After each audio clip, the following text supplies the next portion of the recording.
Well, hello, everyone, and welcome again to All Things Brunswick.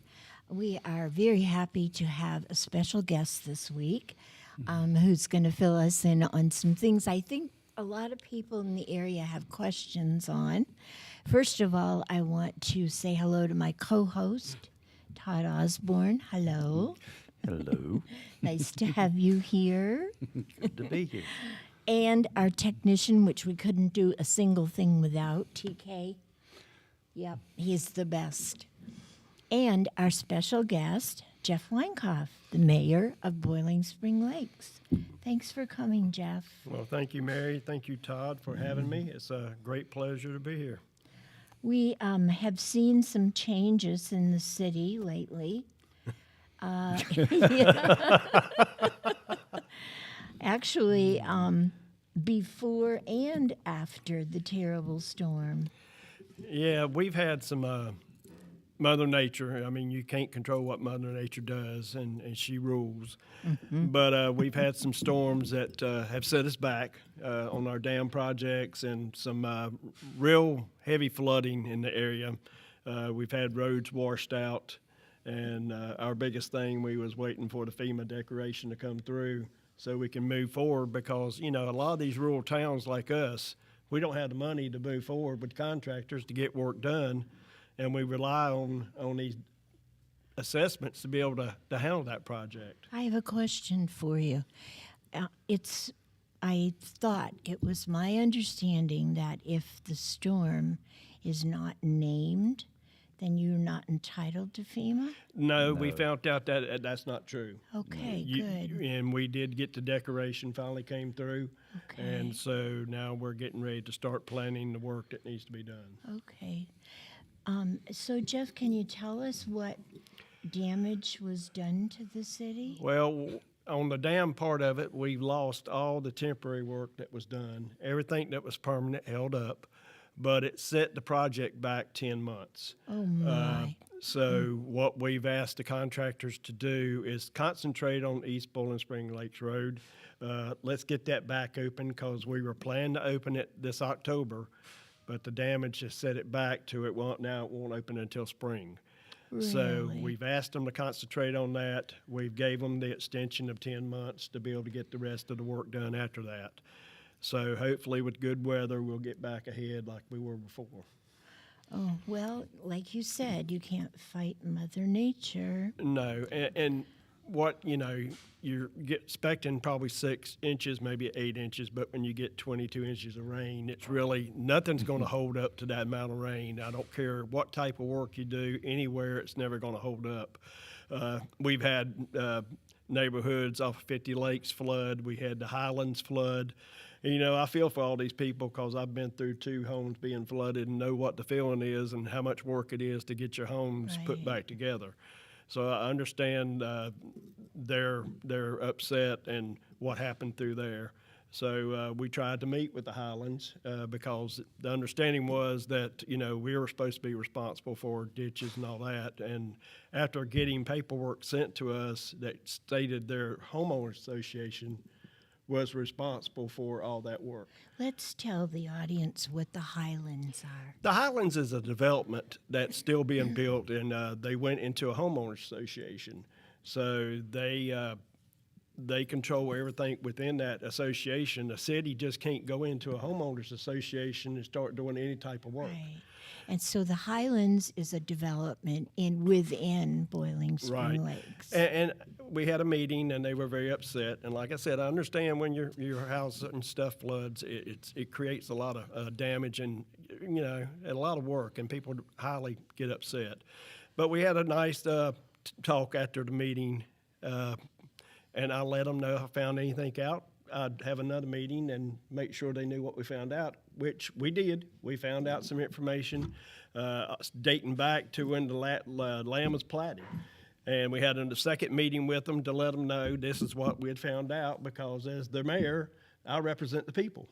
Right. So, and I've done that my whole career. I've always tried to represent the people first and put them first ahead of anything else. But what really upsets me, after our meeting, we got a notice not to talk to the residents no more from the developer and the builder and their lawyer. Can they do that? Well, I don't know. To me, it's my freedom of speech has been trying to be taken away to talk to our taxpayers in the city that I represent, Right. and they're telling me, no, don't talk to them anymore. Well, to me, I mean, What does our city attorney say? well, they're working on that. So right now, you know, my job is I represent the taxpayers. So basically, the developer that created this mess is now telling you you can't speak about it. Well, the only thing I can say is their development. I was asked to speak by the residents of that development to them. Right. And my job as their mayor and they're the taxpayers is to tell them what I find out. Exactly. And we laid out every little fact we had that we found, everything that was in the register of deeds, and we let them know everything that was possible we could. So they understood that the city just can't do anything in an HOA without being asked to. Right. Because they're like a city within a city. Absolutely, Yeah. absolutely. Yeah. So, you know, to me, telling me I can't speak to my own taxpayers when builders and developers don't live in our own city.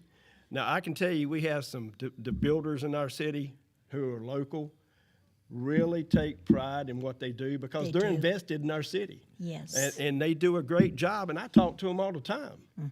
And they'll ask to speak to me, and I don't decline them.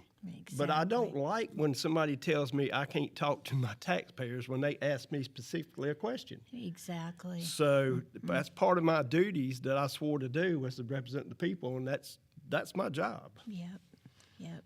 So it's in the process right now. The city attorney is looking Everything's into it. being looked into it right now to find out our way forward. Right. I heard that, unfortunately, I wasn't able to attend, but I heard your last board meeting was a little exciting. Well, that one board meeting was exciting, and like I said, we had a second meeting where it was a very good meeting. We did what we needed to do. We talked to the residents and let them know like we said we would do. Any job of any city official or myself is not to ignore the citizens. It's to really, make them understand and give them a way that they can understand. And that's what we tried to do. Boy, I'll tell you what, don't you think, Jeff, as we progress and go on in this world, there sure are a lot of hoops to jump through. They're making it tougher. There's a lot more hoops, more regulations, and things are a lot tougher than what it used to be. I mean, you used to be, like I said, our builders now and that live locally, I can sit down and talk to them. Right. But, you get people from the outside who don't really have that investment that your local people have, and it makes it difficult because, I look at it like this. You come against our city and you come against our citizens trying to cost us money, then you're not in it for our city. You're in it for your own pockets. Yep. And that's the way I look at it. So I'm going to let Todd. Todd is so much more knowledgeable than I am on all of this stuff. So I'm going to let him ask some questions, which I'm sure he has. Well, my first thought is I don't see how legally they can keep you, unless you're trying to answer questions that the HOA owners would have to answer. I don't see how they can stop you from talking. No, to we're not people. trying to answer anything that's- because our thing is, you need to go to your HOA. Yeah. That was our whole point. We can't do anything. You need to go to them and talk to them. Well, and on that note, there are issues that the city has to address.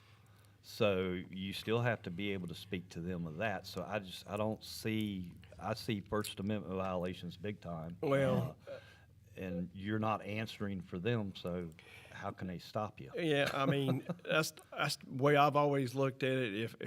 And I've always done that my whole life. I've always talked to the citizens and the residents in any area I'm in. And if they ask me a question, if I don't know the answer, I'm going to find the answer for them. And that's what you're supposed to do You've as always elected been official. great at that. But you're Jeff. supposed to do that. And when you have people that come after you and say, no, don't do that, to me, that's just not in the best interest of our citizens. Yeah, and Now, the Highlands are continuing on, right? They're continuing to build. Well, they've stopped their development for right now. Oh, they They have? have stopped their development for right now. So it's at a standstill. So we don't know what the future of that is. if you look at a lot of that area, because before we bought our house where it's at now, we had looked in the Highlands, and I looked at the topographical map, and the whole development is in a bowl. Yeah, because it goes like this. So that right there tells me that that was once wetlands, Yeah. and it may have drained off, but it's still wetland. Yeah, and some of the problems that we've seen that we've tried to address since we came in the office was a lot of the areas back through there were platted back in the 1960s, 1970s. Right. And a lot of our rules don't apply. Exactly. So we're looking at all this rain we get, we know where we're at on the coast, as some kind of overlay for stormwater. Because, we've got to be able to protect the citizens and their homes and all that from all these floodings that we're getting, and it's coming more frequent now. Yes. So we've got to look at things to be able to protect them that hasn't been there, and so that's what we've been trying to look at. What can we do to stiffen it so we can protect the homeowners? During this last terrible storm, was the area near Redwood an issue? Yeah, it was. That's It flooded always again. an issue. Well, and it was a little bit better this time because our public works. I got to give them credit that they work day and night trying to address all these issues. They've been out digging out ditches. They've actually trying to get things where water will flow. We're looking at how we can better improve all that moving forward and having a laid out detailed plan of how we're going to clean out ditches and move forward. Right. We did accept and pass the stormwater plan that was in effect. Good. And the biggest reason we passed that was because once you pass a stormwater plan, you can go out for all these different type of grants. It Oh, opens it up for great. hundreds of grants. And DEQ recognizes that. So that's why we passed it, to be able to have more opportunities to go after grants. Great. So that was one of the things I wanted to make sure we done, and we went after that. So that really is going to be a priority, yes? That is going to be one of our big priorities is stormwater and trying to work with that, trying to go after more grants. But also I seen, I think it was yesterday, there is, I think, like $23 billion that's coming down to be able to do water and infrastructure. That's wonderful. So I've got to get everybody to start Yep. looking at that and see how we can move forward, try to get some of that done. Well, the problem I have with all that is where are you getting the matching funds? Well, That's the big this issue. is going to be Well- grant money. This isn't requiring any Are they matching 100% funds. grants? 100% grants. Oh, They're wow. coming down Yep. from the federal government Yep. that's going out to the states. Where were those a couple of years ago? I don't know. I wish we had it back then. Because we tried to find them. But I like what the state has done, especially for Western North Carolina and for us. They went back and they've passed money that can come out and help everybody. Because, we had it first and then it went to Western North Carolina. Yes, and I'll tell you exactly who you need to thank, and that would be Bill Rabin and Charlie Miller. Absolutely, and I have.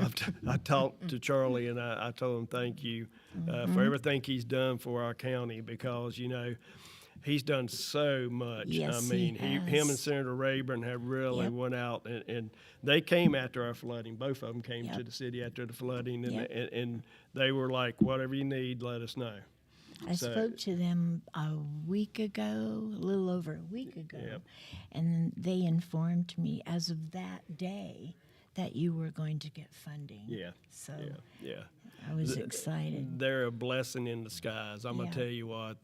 They do all this stuff and they never get all the credit that they deserve, and it really goes out for the work that they've put in to make sure that our area really gets Yep. the funding we need. Well, it's their home too. Oh, absolutely. They're Don't concerned. forget about Frank, too. Yeah. Because Frank Yeah. was Oh, in sure, on yeah. that, too. Yeah, Yeah. Representative Eiler, he had Oh, our district absolutely. actually a Yeah. while back. And He then did, he yeah. did. But he's no longer our representative, but No. he's still very Still- concerned. He's still very so, important. yeah. Yes, absolutely he Yeah. is. So we're thankful to all of them. So, Jeff, do we have still?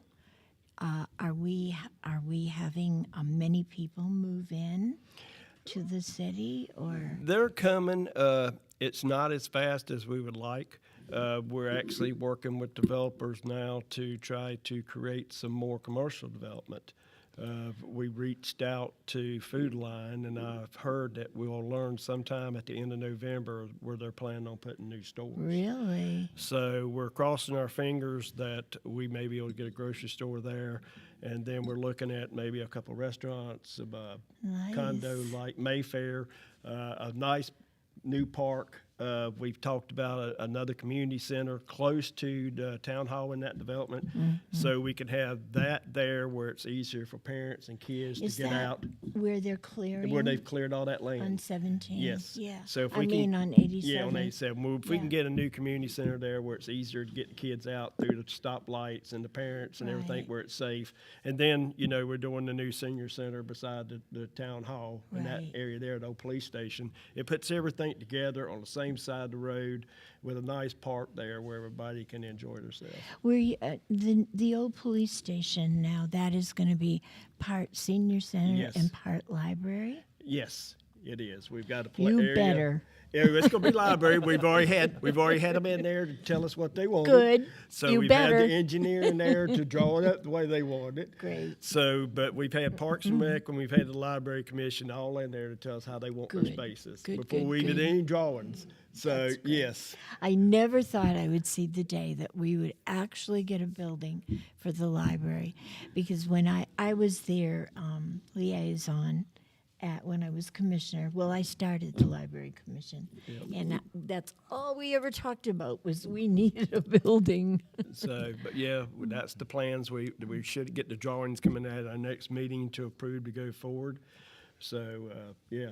That's great. That's wonderful. One thing Aaron and his team, Yes. I just want to say thank you to them. They took a lot of criticism, but those boys worked their butts off. And Aaron only has, 5? Yes. he There's only does. 5 people plus Aaron, so 6 people to maintain our entire city. And the fact that they got the roads patched up, and my biggest fear wasn't Aaron and his team, because I've seen what they can pull off, and those guys are just amazing. But I was worried about them having the resources such as the Crush and Run and 57 Stone and all that, because most people don't realize every bit of that is trucked into our county. None of it's mined here. Right. And Yes. with 17 tore up and 211 tore up, I was like, how are they going to get the stuff here? Somehow they got some, and You know, they filled a lot of holes quick. I'm amazed as well. He's just a kid, but he sure is a smart kid. Well, let me. I'll tell you one thing. I sort of got upset about with them because when I was talking to everybody, when the roads washed out, we had to place the pipes back to get everything fixed back the way it should be. We had everything ready to go, but we were told by the state FEMA if we replaced it the right way, we wouldn't get paid. So Yeah. instead of The putting right way? Yeah. yes, instead of putting pipe back in, we had to fill the roads up with dirt so there was no water flowing through there. And so that creates twice the work and twice the money And that twice the taxpayers materials. have to pay. Yes, that Because you taxpayers lose- have to pay because of those rules. Oh, You for have to heaven's do a sakes. temporary repair, then FEMA approves the finished repair. So then you have to dig out your temporary Yes. repair and then make the final repair. Yes. It's asinine the way the system Who works. came up with that? Washington. But to me, that's a waste of taxpayers' money. Yeah, you're telling me. Talk about And- waste, fraud, and abuse. So when I was getting told that, I'm like, you've got to be kidding me. I was like, where's the common sense? Yeah. Because there's none there when you have to go through that. To me, if you've got a problem, you photograph everything, you document everything, you fix it the right way and say, look, this is the way it was, this is the way we did it. And you go in one motion, you fix everything, it's less cost on the taxpayers, Yes. and it's done the right way. Yes. And on that note, we're going to take a break, pay a few bills.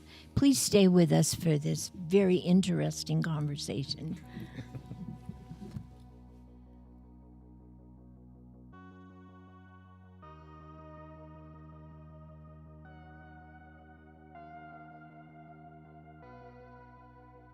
What a great place we all call home, from colorful sunsets to panoramic coastal views. The best attractions are its people, a community of friends and family. J.K. Summers, attorney at law, recognizes this fact and is proud of his work to protect their rights. Put your trust in him to prepare wills and trusts, real estate transactions, contract and LLC creations, and criminal, traffic, and civil matters. Visit oakislandlaw.com or call 910-253-5572. J.K. Summers, attorney at law. Dana Varnum has worked as Assistant Register of Deeds since 2001. She is certified in every area of this office. She has graciously met the needs of her customers, which include from attorneys to the business community. Knowledge and experience are important to safeguard the vital records of our county. She believes in an open door policy for the public to voice their concerns. As Brunswick County continues to grow, the Register of Deeds office is directly involved in this growth. Dana is certified in deeds, deeds of trust, surveys, and passport manager, to name a few. To learn more about Dana, go to her Facebook page at Dana Varnum for Register of Deeds. She is a candidate who combines experience, education, and community commitment to this position. Vote Dana Varnum, Register of Deeds. Veteran Awareness sponsored by You Are Not Alone. Today's veteran homeless rate is approximately 19,750, and the numbers are declining because of the various veteran programs. If you or a veteran you know is homeless, please call 877-4AID-VET. This is a confidential and toll-free call. From this veteran to other veterans, please be there to help our brother and sister veterans. Again, the number is 1-877-424-3838. And thank you for your service.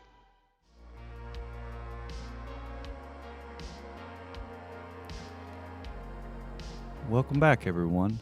Today our guest is Mayor Winecoft from Boiling Spring Lakes, and I almost said Springs. I got in trouble for that. Yeah, I got in trouble last week for the sheriff's office department. Yeah. Can't say department, you owe $1. With all the, is there any idea of how much time before the city will actually start seeing some of the reimbursement funds for the repairs that have been made, Well, or the patching that's been done? That's what we had went out for, asked Representative Miller about, because, we don't have the funds on hand to be able to do a lot of this. Right. So, and FEMA pays back very, very slowly. So we've asked if we can get some funds from them until FEMA pays us back to go ahead and get this work done, get it knocked out, and then when we get the money, maybe reimburse them the way we should. Mm-hmm. But that's been one of our biggest problems, because Florence really devastated the city money-wise. Yes. I mean, they took a big hit money-wise, and there's been no recovery from that yet. That's why we're trying to get the commercial development in there, because residential cannot pay taxes for everything. Right. And you need that little bit of commercial in there to make that mix, to make it easier for the residential people to be able to make it through this. But there's some things we've got to look at in reality and face, because, we've got the dams coming back, and we've got to be able to keep the maintenance up on those dams. So we're looking at some kind of fee we maybe have to do for that. But something else we've thought about very, very hard. This city's been hit within the last 6 years with 2 major storms. Yes. And we've got to have some kind of fund available to be able to address this stuff. Mm-hmm. And we just don't have that fund. So we may have to look at creating some kind of assessment or something to be able to create a fund for storm damage. Well, Jeff, we pay a fire fee because it's specified. All right. Right. We cannot have the services that we should unless we pay the fire fee. Right. Which I'm not getting into it. Right. Anyway, so why not have a fund? We're going to have to do something. I mean, I've looked at and talked to the manager about, and I guess the rest of us got to look at, because they tax the $25 for the roads, for the vehicles. Yeah. That's taxed. And the point I made to the manager was, I says, unless we have a control over the stormwater, then it really is hard to do these roads because you keep getting deteriorated roads. Exactly. So I asked him, is it possible, and it is possible, that we take $5 out of that tax to be able to put towards a stormwater fee, to be able to handle all this stormwater, so we really can, when we do the roads the right way, they're going to hold up. Do you think 5 is enough? No, it's not, but it's a starting started. point. Right. And the way I've always looked at this, because, I hate taxes, despise taxes. I know. But the problem is, when we've had all this inflation and all the people struggling, trying to make ends meet, I definitely didn't want to look at any kind of tax increase on them, because everything has went up, from child care to insurance to But power. I think that people realize it is a But necessary evil. It is a necessary mean- evil. We've seen all this flooding going on. Yeah. I've asked that we increase on buying pumps, so we have pumps on hand, because what we have isn't adequate to do what we need to do in the future. So we're looking at that. But to do that, we still have to be able to have the funds to be able to do it. Sure. So we've got to do a better effort to be able to get ahead. I hate working from behind, and we've been trying to catch up with funds, but it's time we're going to have to probably start looking at what we need to do for the future. And that's just what we need to do to keep things going. Yep. Something I had Absolutely. raised a couple of years ago in that respect, and I'd focused it more towards the dam maintenance and repairs down the road and all, is creating an endowment. And the thing is you can get government, and they do this in Florida. There's several cities where the state gave them $1 million to start an endowment. Right. And it's an emergency maintenance endowment is what it is. So like what just happened to us, you can pull from that endowment, you have cash on hands, earnings, because the primary stays. Right. But you have the earnings you can operate with immediately to Right. cover your overtime costs, your materials, things like that, until such time as FEMA comes in and starts reimbursing you. And if you get in a position you can get enough out of FEMA, then you can reimburse Yes. your endowment. But that gives you a constant maintenance fee Yeah. without ever having to raise taxes, because people, it's a 501c3, so people can donate to it. Sure. A lot of people, when they pass, will leave to it because they support the community and all. They'll leave money Now, to let it. me ask you a question, Todd. If that were the case, and would it be, it would be legal for the city to state to the residents, you must pay X amount of dollars to the endowment? I don't think it would work quite that way. You could, the city officials could say, hey, we're going to take this percentage of our tax revenues. It's not a specific tax like a fire tax or a Right. vehicle tax for the roads. It wouldn't be a specific tax, but they can take, say, like 1% Okay. of their budget and say, we're going to put that in the endowment until we reach this number, then we know we're earning, because for every million, roughly, you're earning $50,000 a year. Yes. Yeah. And So if the state starts you off with $1 million as a grant to start the thing, then next year you're going to have $50,000 earnings off of that. So any more you can add to it, you build that up, and what that does, when we have a disaster like this, you got cash on hand. yes. Right. Yes.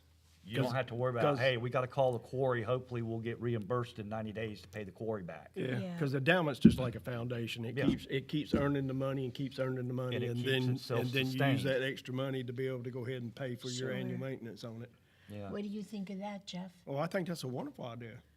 So Yeah. that's things we've got to start looking at, because Yep. we've got this span now. We know we're in until the dams get done, and we got to start planning.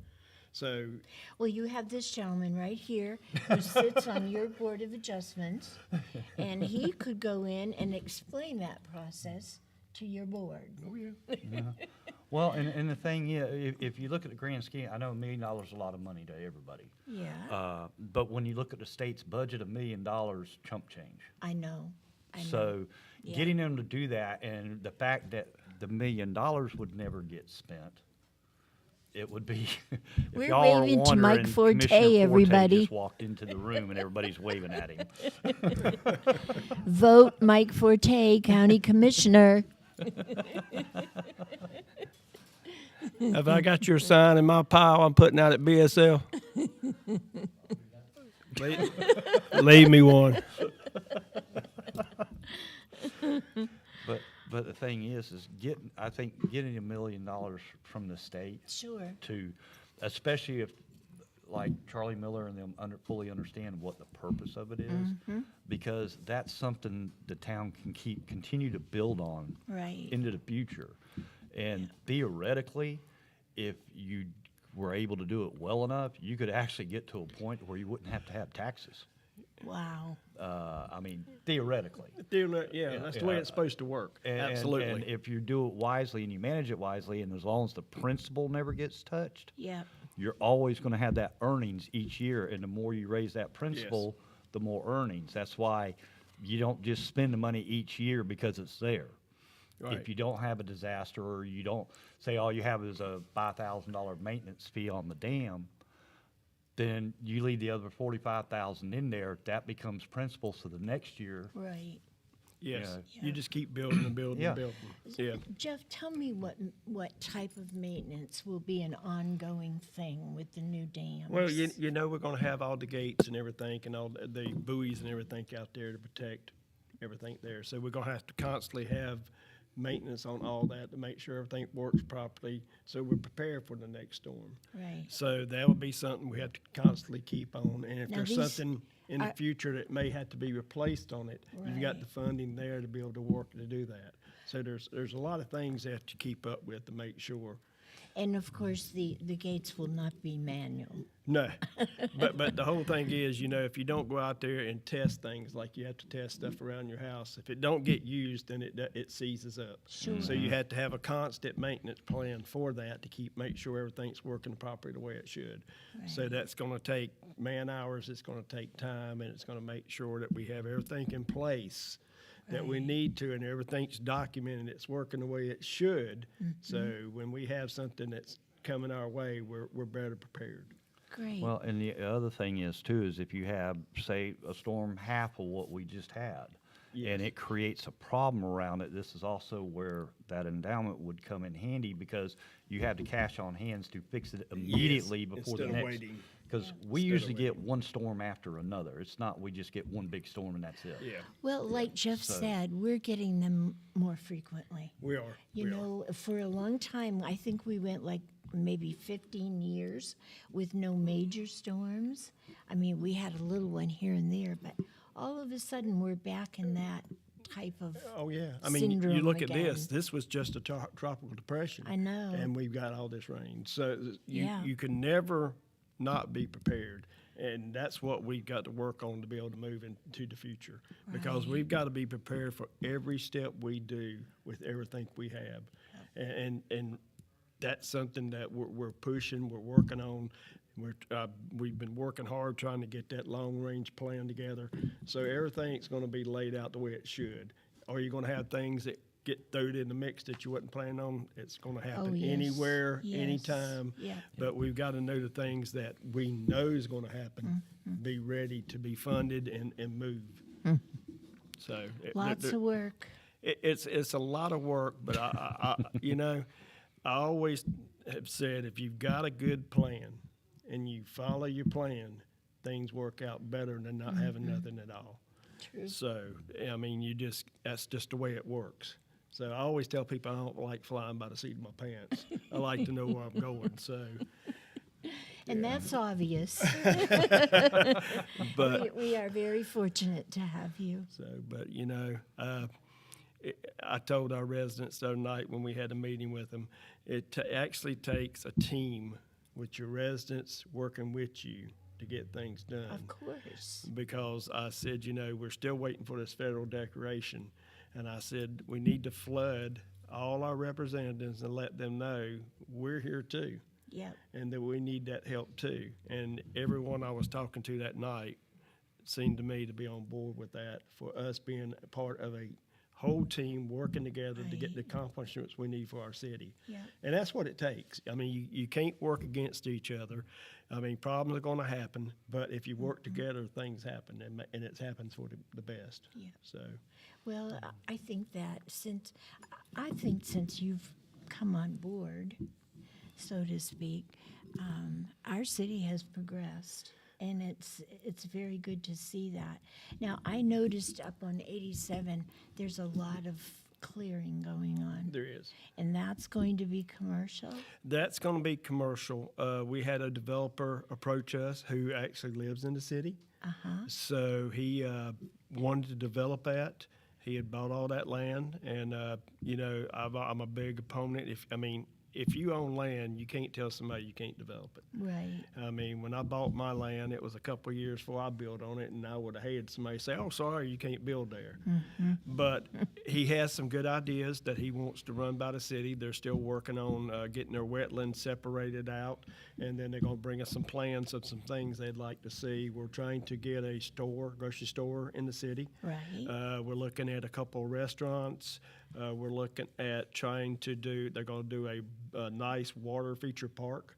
They're going to look at maybe some apartments or condos on top of stores, and trying to bring all that together to give us something locally focused on to bring tax revenue into the city. So nothing has been sent out asking the citizens what they'd like to see. We haven't sent anything out yet because they want to come back with some drawings, and then we're going to ask everybody to have public meetings to be able to come in and look, see what they're proposing, what they may want to see, and work from that. Because I know one thing that the citizens wanted as much as a grocery store was a pharmacy. Oh, really? Yes. We talked about something like that. Yeah. So, But a lot of grocery yeah. stores have pharmacies in them. So, but we've talked about that.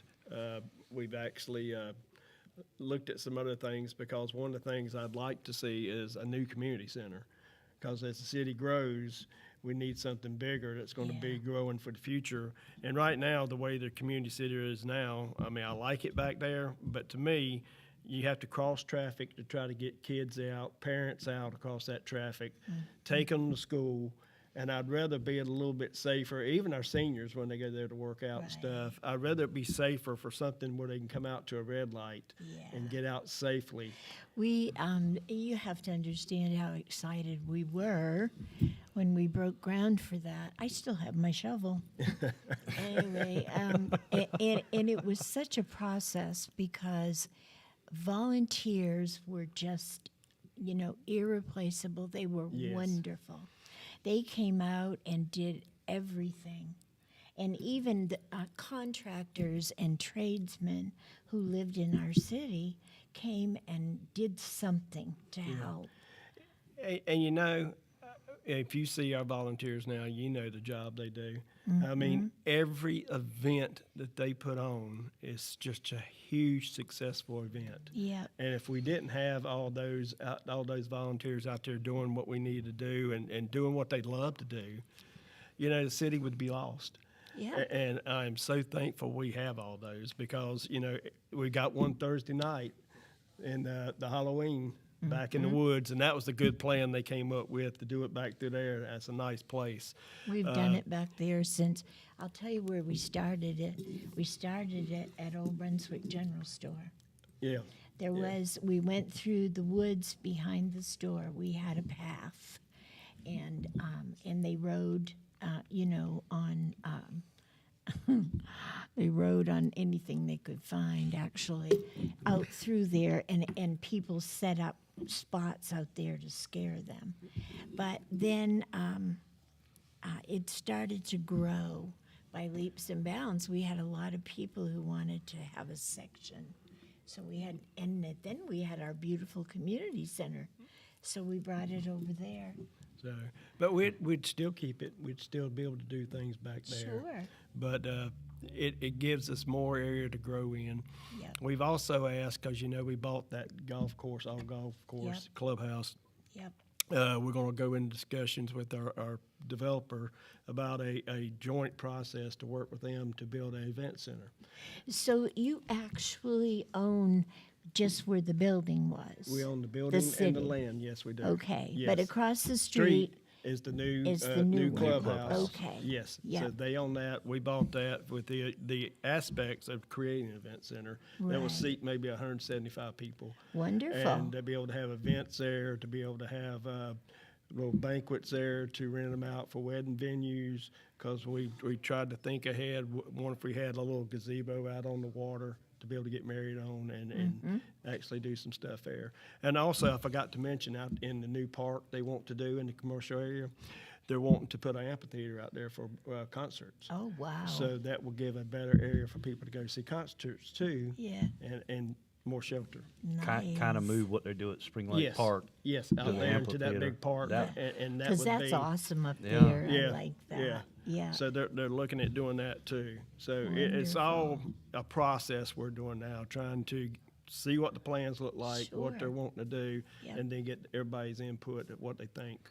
Which now I realize the zoning is okay probably, It but is. It is. The plan, once they have the plans up and everything, are they willing to allow the public hearings on that? They're wanting to, And- absolutely. That was one of the things I've requested that we do, because I want the public to have a buy-in to this, to be able to see what's going to be there, their concerns, and everything to be addressed. And if something needs to be added here, they're very good. They want to work with us. They Right. want to do what the city wants. They're not trying to bulldoze it down and say, here's a bunch of Right. concrete, still deal with it. And that's what I was saying about the our local developers and builders. They have interest in our city. Yes. So they want to see it succeed. So to make it succeed, Right. they need the input of the residents. Yeah, and they're going to be more flexible to try to accommodate, Absolutely. because they have to live in it. Yes, and that's why we like their process they were going through to be able to build this, because they have the input into the city and have investment into the city. Sure. And lately, I don't live there anymore. I do miss you guys very much. One day I hope to get back, but anyway, I drove through the city the other day, and I noticed that one of our stores that has been there forever has closed. Yep. And that must mean that Clarence has retired finally. He retired. Yes, Yeah. he did. Now, is this just going to be empty, or? No, somebody bought it, and I guess they're going to create it into a store. Okay. So, yeah. Yeah. So we might be getting a Wawa or Sheets or something maybe. No, Oh, I don't think please we're let going. it I be don't a think we're Wawa. going to do that. Big. I don't think that lot's that big. is it? No, No, it isn't. no. I don't know what their plans are right now, but I know he was bought out. So, Okay. yeah. Oh, well, good. Yeah. Okay. So Yeah, he can retire and enjoy life. And We can't have any empty buildings up no, there. no. We need to create, not take away. So Well, we had such a tiny commercial area for so long. And, it actually, you've added a little here and a little there. There. So, yeah, I mean It's growing. It's came along slowly. We've had a lot more interest recently. yeah. So, which is good, and we're just looking to see how things are going to move forward.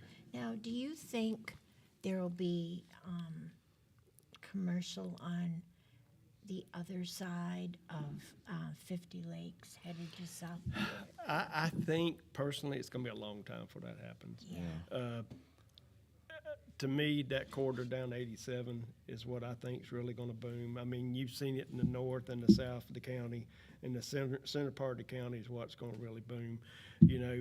We talked to DOT, and Representative Miller was very good to get us $300,000 to go ahead and put turn lanes in at 50 Lakes and other areas. Good. They're going to come and repave that. Yeah. And, I sit on the transportation board now, and I've asked him we need to look at doing an assessment to see what it's going to cost to actually redo 87 and make it a 3-lane with turning lanes on it. Yeah, it gets kind of scary at times, don't you think? Well, the problem is I'm surprised there's not more wrecks than there Me is. too. There Because the is. lanes are very tight and the traffic is clipping along pretty good. Yeah. but there's more development coming in. I don't care what you try to stop, you can't stop development. It's No. going to happen. Like I said before, if people own property, they have every right in the world to build on their property. Yes, It's called they the do. 14th Amendment. Yes. Yes, So, it does. but that's just you work all your life to own things and build things, and when you get ready to build, it can't be that you can't build on your own land. Exactly. So that's going to happen anywhere you go in the country. It don't matter what you want to say. It's just the protection under the Constitution for you to be able to do that. Yeah. So, yeah. Yeah, and this area is just ripe because everyone wants to live here. Well, Well- Myrtle Beach is full, so they're moving north. Well, I mean, you look at That's exactly what's happening. our commissioners. They've kept the taxes low, Yep, and wherever you got taxes low, people want to move I to. know. We have the best county commissioners that ever. So, And folks, if you are out there and haven't voted yet, make sure you vote for Mike, Frank, and Pat. Put them back in place. If not, you better start saving your pennies. That's all for I sure. can say. They're going, and please go vote early. With the voter turnout so far, and normally early voting is not that big a deal. No. If you wait till election day, you might find yourself waiting a long time. We have actually had of the Republicans in the county, almost 30,000 have voted. well, And I have the stats, because each poll that I oversee, we get them individually daily on people, and they have been extremely crowded. And when they're not crowded, they're steady. Well, I actually drove down Long Beach Road the other day, and I went by the Moose Lodge, and I have never, ever seen a line that long waiting to vote. Yeah. And I was like, my gosh. And this is Well, early voting. That's why I'm Yes. telling Yeah. everyone, Yeah. go wait in the lines now, because on election day, you might get aggravated because Right. you have to wait so long. Yes. Well, So go do it now. We had waits up to 2 hours. Oh, yeah. And the wait down at Moose Lodge, because I'm there most days, was an hour and a half. Oh, yeah. In Leland, it was 2 hours. Yep. I went up to Leland and I went, oh my goodness, because the doorway was down here, the field was up here, and they were lined up clear up here. Well, it took me an hour and 20 minutes at the government center. Yep. And you know what? And that amazes me because there's never been that much voting there, ever. Huge turnout. They So went I'll, everywhere. And in early voting, they can vote at any one as long as Yes. they're Yes. in Brunswick County. Yes. You can Yes. vote at any of the open Yep. sites. So. And we have another week of early voting, folks. The polls will be open for the rest of this week from 8 to 7:30. On Saturday, this coming Saturday, it's going to be from 8 until 3. And then early voting will be completed. And then we'll reopen the polls, all of them, in your precincts on Tuesday the 5th. At 6:30 in the morning, and we will continue all day until 7:30. yep. And if you want to be a greeter, please call me because I need you. I'll be at the polls up at the high school. Thank I've already you. told Charlie I'd be up there for him because he's done so much. Great. So I'm going to be up there Super. Yep. supporting. Yep. Well, if you're interested in being a greeter, call the headquarters here. Tell Mr. Bell. He'll hook you up with me, and I'll put you in a position. We have 3 different time slots, so they're not, it's not all mornings or all evenings. So anyway, a thought. And before we go any further, I think we need to pay bills again. So let's go ahead and do that. Stay with us.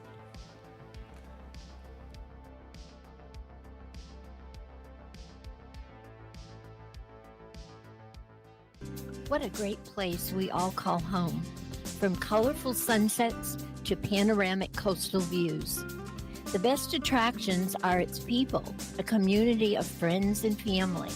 J.K. Summers, attorney at law, recognizes this fact. and is proud of his work to protect their rights.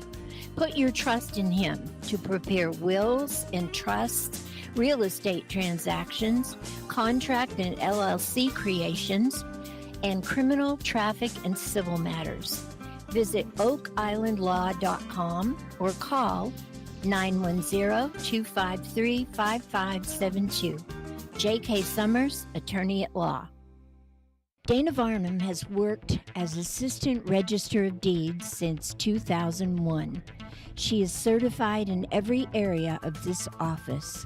She has graciously met the needs of her customers, which include from attorneys to the business community. Knowledge and experience are important to safeguard the vital records of our county. She believes in an open door policy for the public to voice their concerns. As Brunswick County continues to grow, the Register of Deeds office is directly involved in this growth. Dana is certified in deeds, deeds of trust, surveys, and passport manager, to name a few. To learn more about Dana, go to her Facebook page at Dana Varnum for Register of Deeds. She is a candidate who combines experience, education, and community commitment to this position. Vote Dana Varnum, Register of Deeds. Veteran Awareness sponsored by You Are Not Alone. Today's veteran homeless rate is approximately 19,750, and the numbers are declining because of the various veteran programs. If you or a veteran you know is homeless, please call 877-4AID-VET. This is a confidential and toll-free call. From this veteran to other veterans, please be there to help our brother and sister veterans. Again, the number is 1-877-424-3838. And thank you for your service.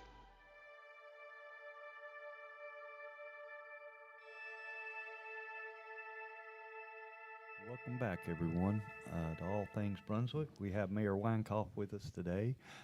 Just wanted to remind you all, if you want to contact us, you can reach us at allthingsbrunswickcounty@gmail.com. Thank you.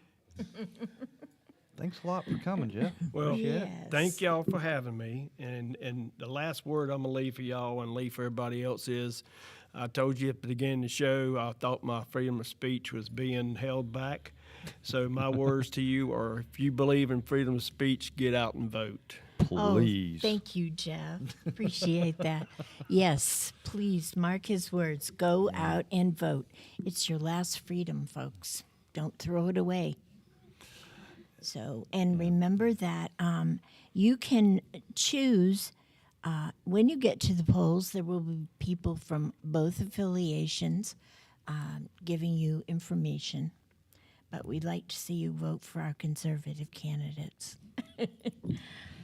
And thank you, Todd, for helping out today. Glad to do it. And Jeff, we're so happy to have you back with us. You know, we're happy to have you keep coming back and keeping us.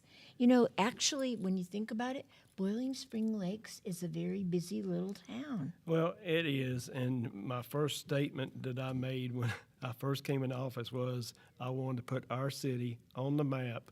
I'm tired of us being looked at last, that we need to be looked at first. And you did that. So that's my plan. Yep. Folks, stay with us and please join us again next week for, I don't know if we'll be here next week. It's election day. Election day. I guess we're going to skip a week, folks, and come back the week after. We are lining up some really interesting guests for this fall season and then into Christmas. So please join us. If there is someone that you wish to see on the show, like Todd said, email us and let us know, and we'll try to reach out to them. I appreciate you all so much. TK, thank you. Todd, thank you. And Jeff, thanks so much for being with us. Thank you. You folks have a great week. Thank you for joining us.